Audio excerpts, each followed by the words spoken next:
H is for hope. It's the fluffy stuff of posters, platitudes, politics, and propaganda. It's the product peddled by motivators, marketers, and movie makers. And today it's the topic of yet another H post in my alphabet series. H is for hope. This is a massive topic, and I know I won't do it justice here, but the concept of hope is a major undercurrent in patriarchy, and it's important to understand why this is so. It is also important to think about whether it's a useful concept for women and whether it does more harm than good. So I'll give it a rough outline and leave you with some questions, opinions, and food for further thought. Motivation for this topic came from an online conversation I had with an Indian woman I met on sedit.net a few years ago in a more general and very black-pilled discussion of patriarchy and suicide. I had always been of the opinion, probably thanks to my long education in psychology, that hope was the driving force in keeping people keeping on. Basically, I thought it was a good thing and should be fostered. My Indian acquaintance was of a different opinion, believing that hope was rooted in religion, which is essentially patriarchal and thus anti-woman, and I found what she said to be so valuable that it inspired a complete rethink of my position. I haven't encountered her since, but if she ever runs into me or my writing online again, I'd like her to know that I'm grateful for our short but meaty discussion. Hope versus faith and the link to suffering. Now, I think religion is one of many symptoms or tools of patriarchy, and thus hope is not rooted in religion, but just another symptom or tool of female oppression. You can see hope used as a tool in both religious and irreligious male-dominated societies, but many often see hope as a religious concept and mistakenly equate it with faith and the non-thinking that goes with it. They do often go together and prop each other up, as both require the withholding of critical thinking, but they are not the same. And faith doesn't have to be religious either, of course. So, first, some definitions. Hope is a feeling of expectation and desire for a particular thing to happen. Faith is the complete trust or confidence in something based solely on conviction rather than proof. So, why do these exist? Why is such a state of non-thinking so irresistible, especially to women? Well, my theory is this. Suffering is always present in patriarchy, and as a result, there is a need to explain it and to develop ways of accepting and coping with it. Required suffering is part of every religion and cultural mythology, and it is often explained that women must suffer more than men. It's God's plan, and therefore women's duty to accept a life of suffering. We are told to have faith despite any evidence or rational argument that there is a reason for what we endure, so instead of thinking critically and then realizing that fighting back is the only way out of it all, aside from suicide, we then develop hope as a means of coping and trying to survive. Religions and political machines often use hope as a way of getting people both to accept suffering and seeing it as a way to become better and stronger.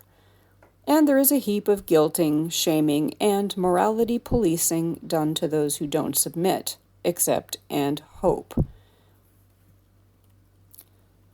The bonus to men and to patriarchy is that if we accept required suffering as women, it opens the door to more abuse by men. They can do what they want and are allowed to repent and be forgiven ad nauseum, and we are only allowed to hope for things to improve. The reality is that suffering isn't actually necessary to exist as a human. Males are never sorry for what they do, and women can hope until the cows come home, but things will never get better. Hope versus purpose. Is hope necessary?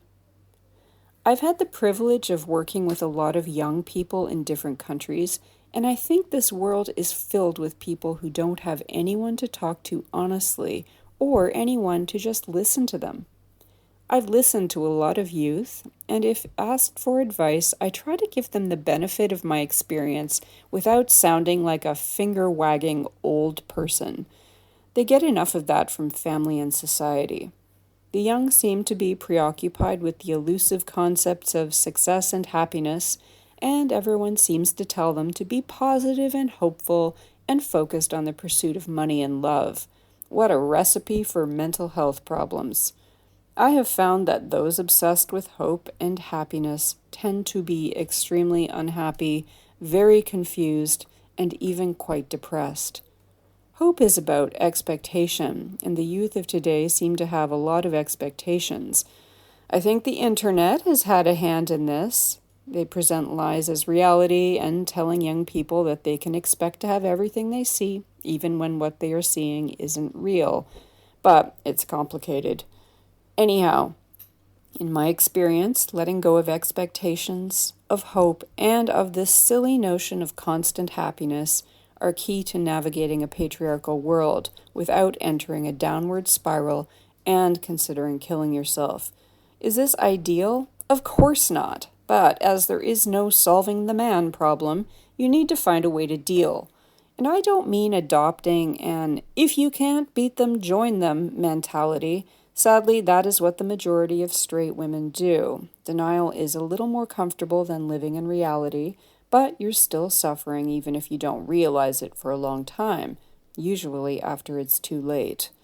I'll write more about this when I get to the P's of my alphabet series.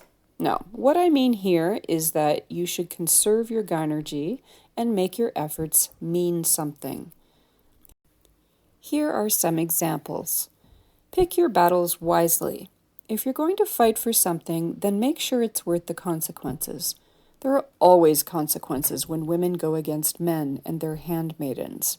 Even if you manage to accomplish something good for women, almost no one will thank you for it. Probably the opposite, actually. So, fight for your higher principles and without expectations or hope. 2. Live for moments. I've tried to help young people who are confused about why they can't attain a constant state of bliss with the following. Enjoy small things. Notice details.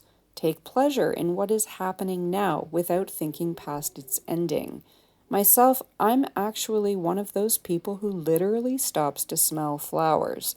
Once I started doing this type of thing regularly, I was freed from the burden of not being constantly happy. I have moments. A piece of chocolate, a good conversation, taking an amazing photo of a bumblebee. No, I'm not a member of the cult of positivity. I am skeptical, jaded, and have very low expectations of other people and of my own life outcome. 3. Find a purpose. Hope and purpose are not the same.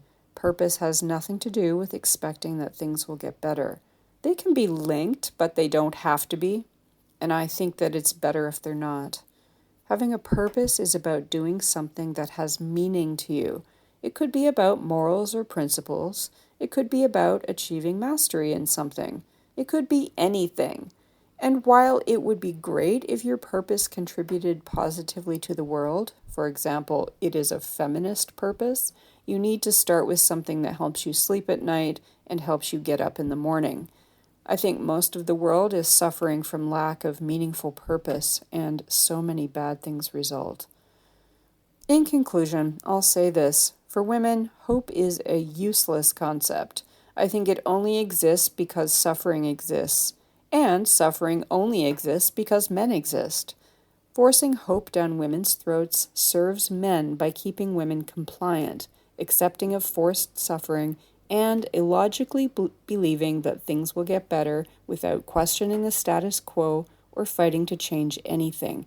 Hope doesn't float. It is the anchor that pulls you under the water and drowns you slowly.